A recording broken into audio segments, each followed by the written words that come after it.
Today's vehicles are high-tech, and that means writing a lot of computer code. But this code is not cheap to develop, and car manufacturers want to keep it out of the hands of their worldwide competitors. This perceived security has implications for shops that have to service these vehicles, as it makes it frustrating and difficult to properly access information needed for repair. Coming up, let's dig into a few ways you can make sure you properly connect with a car in your shop.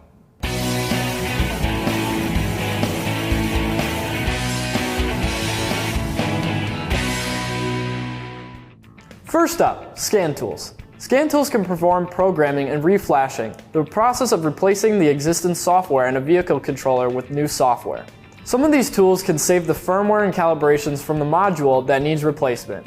When the new module is installed, the information can be reprogrammed into the memory. Some scan tool platforms work with the original equipment manufacturer websites to allow you to access and program security-sensitive modules, like keyless entry that operates using a secure gateway. Also, some can work with the price per VIN system used by OE manufacturers. Next is remote programming.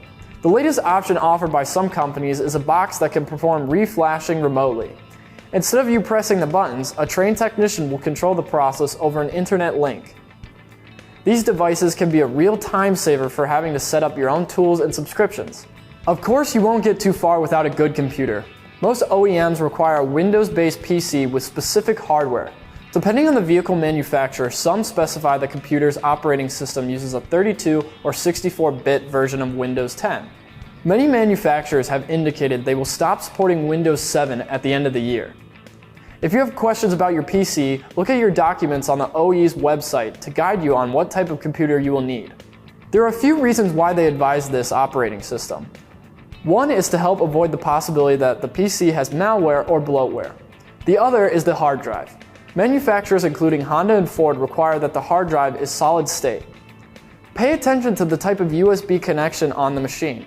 The type of port you need to look for is a Type A port.